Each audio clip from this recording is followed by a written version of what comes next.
Tissue বা ঢিলা ব্যবহার না করলে নামাজ পড়লে হবে কিনা একটু জানাবেন। দক্ষিণ দিকে মাথা দিয়ে ঘুমানো যাবে কিনা? খাবার খাওয়ার সময় কি মাথায় কাপড় দিয়ে আবশ্যক? ফরজ গোসল কারণবশত বিলম্বে করলে কোনো গুনাহ হবে কিনা? 4 রাকাত বিশিষ্ট নামাজের প্রথম বৈঠকে তাশাহুদের পর দুরূদ পড়ে ফেললে করণীয় কি? বাথরুমে উলঙ্গ হয়ে গোসল করা যাবে কিনা? ওযু ছাড়া হাদিস শরীফ পড়া যাবে কিনা? জুমার দিন অনেকে মৃত্যু ব্যক্তির দোয়া করার জন্য মিষ্টি নিয়ে আসে, সেটা খাওয়া যায় কিনা? কেউ সফরে আছেন কিন্তু সফরের নিয়মে কসর না পড়ে নরমালি নামাজ পড়লে তার নামাজ হবে কিনা? এখন নিচে জুব্বা পরা কি জায়েজ আছে? স্বামী স্ত্রী একত্রে নামাজ পড়ার সময় স্ত্রীকে একামত দিবে? মহারণা না দিয়ে স্ত্রীর কাছ থেকে মাপ চেয়ে নেওয়া যাবে কি? মোবাইলে অশ্লীল ছবি বা ভিডিও নিয়ে নামাজ পড়লে কি নামাজ কবুল হবে? মেহেদী হাসান আপনি লিখেছেন, কেউ সফরে আছেন কিন্তু সফরের নিয়মে কসর না পড়ে নরমালি নামাজ পড়লে তার নামাজ হবে কিনা? নামাজ তো হয়ে যাবে, কিন্তু এই কাজটি করা উচিত নয়। সফরের যে আল্লাহ তাআলা ছাড় দিয়ে ছাড় গ্রহণ করতে হবে, ইচ্ছাকৃত এরকম করা উচিত নয়, জায়েজ নাই। এমদাদুল হক আপনি লিখেছেন, পিতা যদি হারামভাবে ইনকাম করে ইনকাম কি পরিহার অন্যদের জন্য হারাম হবে? যার নিজস্ব ইনকাম করার সুযোগ আছে তিনি তার উপার্জন নির্ভর করবেন, হারাম উপার্জন উপর নির্ভর করবেন না। যদি অন্য কোনো উপার্জন না থাকে তাহলে সেক্ষেত্রে বিকল্প হিসাবে ছোট শিশু আছে, নিরুপায় আছে, আপনি আপনার জন্য এটা জায়েজ হবে। শহীদুল ইসলাম লিখেছেন, জুমার দিন অনেকে মৃত্যু ব্যক্তির দোয়া করার জন্য মিষ্টি নিয়ে আসে, সেটা খাওয়া যায় কিনা? মিষ্টি খাওয়াতে কোনো অসুবিধা নেই, তবে দোয়া করার পর মানুষকে মিষ্টি খাওয়ানো এটা আসলে কোন হাদিস নির্দিষ্ট কোনো বিষয় নয়। এমনি দোয়া করলাম, আমরা দোয়া চাইলাম, কেউ দোয়া করলো, এটা ভিন্ন কথা। কিন্তু দোয়া করার পর তাকে মিষ্টি দেয়া এটা আমাদের দেশীয় কালচার, এবং এটা অনেকটা দোয়ার বিনিময় কেন জানি মনে হচ্ছে। মৃত ব্যক্তির জন্য দোয়া করার পর পয়সা নেওয়াও জায়েজ নাই, কোনো বিনিময় নেওয়া জায়েজ নাই। এটা বিনিময় আপনি না বললেও যে ঠিক আছে উপস্থিত মানুষদের জন্য হাদিয়া, সেই হিসাবে এটা খাওয়া জায়েজ আছে, যে কেউ দোয়া করুক বা না করে মসজিদে যারা আছে সবাইকে খাবার দিলাম, সবাইকে একটু মিষ্টি খাওয়ালাম যাতে মৃত ব্যক্তির সওয়াব পায়, সেই উদ্দেশ্যে তিনি করলে এটা গুনাহ হবে না সন্দেহাতীতভাবে। সেই জন্য বললাম এটা খাওয়া জায়েজ আছে, বাট দোয়া করেছেন তার জন্য মিষ্টি এরকম যেন না হয়। বিষয়টা, এই কালচারটা একটা পরিবর্তন আমাদের আসা উচিত আসলে। বেলাল হোসেন জানতে চেয়েছেন, 4 রাকাত বিশিষ্ট নামাজের প্রথম বৈঠকে তাশাহুদের পর দুরূদ পড়ে ফেললে করণীয় কি? হানাফি মাযহাব অনুযায়ী আল্লাহুম্মা সাল্লি আলা মুহাম্মাদ এই পর্যন্ত পড়ে ফেললে আপনি সিজদা সাহু দিবেন। অন্যান্য অনেক উলামা ইকরাম অবশ্য বলেন যে না, এই কারণে সিজদা সাহু দিতে হবে না। বিশেষ করে আরবি স্কলাররা বলেন যে না, এই জন্য সিজদা সাহু দিতে হবে না। সৌদি আরব উলামা ইকরাম সহ অনেকেই বলেন। সাইফুল আপনি লিখেছেন, টাকুর নিচে জুব্বা পরা কি জায়েজ আছে? টাকুর নিচে জুব্বা পরা জায়েজ নয়। আপনারা অনেক সৌদিয়ানদেরকে দেখেন, তারা টাকুর নিচে জুব্বা পরে, মাথায় টুপি পরে, আবার উপরে একটা আপনাদের শেখরা যেরকম রুমাল পরে এরকম একটা রুমালও পরে।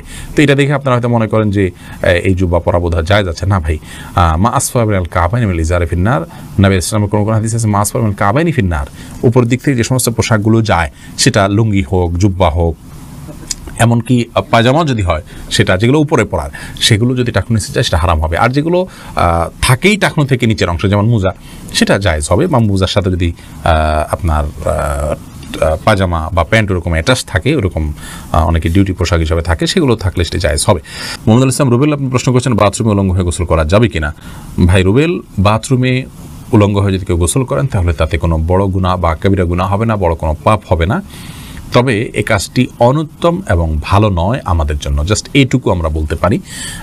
কিন্তু আপনার এর কারণে কোনো বড় গুনাহ হয়ে যাবে ব্যাপারটি এরকম না। বিশেষ ওজরের কারণে যদি আপনার বিবস্ত্র হতে হয়, আপনার জন্য সেটা জায়েজ রয়েছে।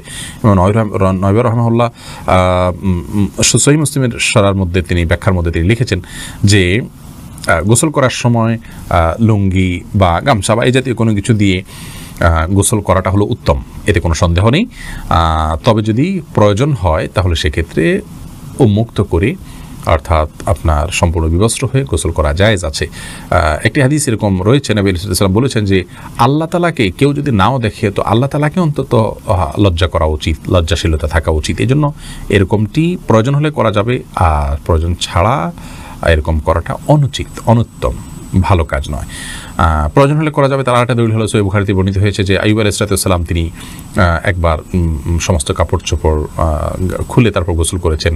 তারপরে মুসা আলাইহিস সালামের ব্যাপার আপনারা জানেন যে তিনি গোসল করতে নেমেছেন, পাথর তার কাপড় নিয়ে দৌড় দিয়েছে, তিনি তার পিছনে দৌড়াতে শুরু করেছেন। এগুলো সব বিশেষ কারণে এবং বিশেষ প্রেক্ষিতে। তাছাড়া এগুলো আগের শরিয়াত, সেগুলোর বিধান আমাদের জন্য হুবহু যে প্রযোজ্য তা নয়।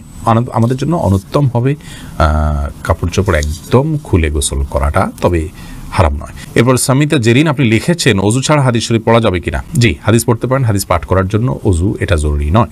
ইসলামিক বই পুস্তক পড়ার জন্য অজু জরুরি নয়। অজু জরুরি হবে কোরআন কারীম যখন স্পর্শ করবেন পাঠ করার সময়, সেটি মুখস্থ পড়লে কোরআন শরীফ তেলাওয়াত করার জন্য আপনার মুখস্থ অজু থাকা জরুরি নয়।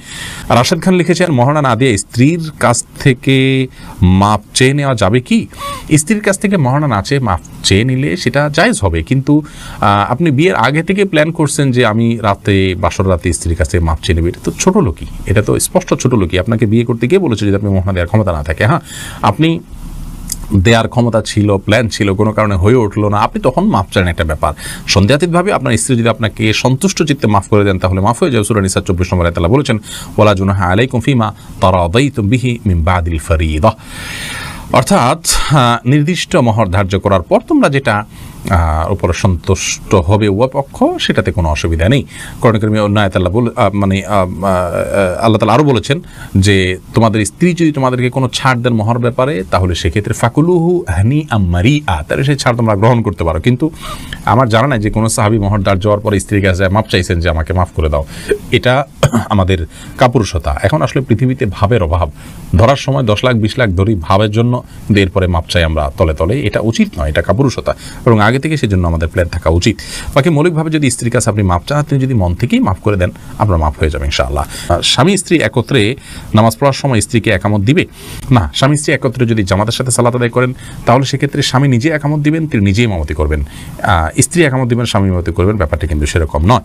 আব্দুল মতিন আপনি লিখেছেন মোবাইলে অশ্লীল ছবি বা ভিডিও নিয়ে নামাজ পড়লে কি নামাজ কবুল হবে? নামাজ কবুল হয়ে যাবে, কিন্তু মোবাইলে ছবি, অশ্লীল বা হারাম কোনো কিছু নিয়ে যদি আপনি সালাত আদায় করেন তাহলে সেক্ষেত্রে আপনি আল্লাহ রাব্বুল আলামিনের সামনে দাঁড়াচ্ছেন, সে অবস্থায় আপনার যে মন মানসিকতা থাকা উচিত সেটি হচ্ছে না।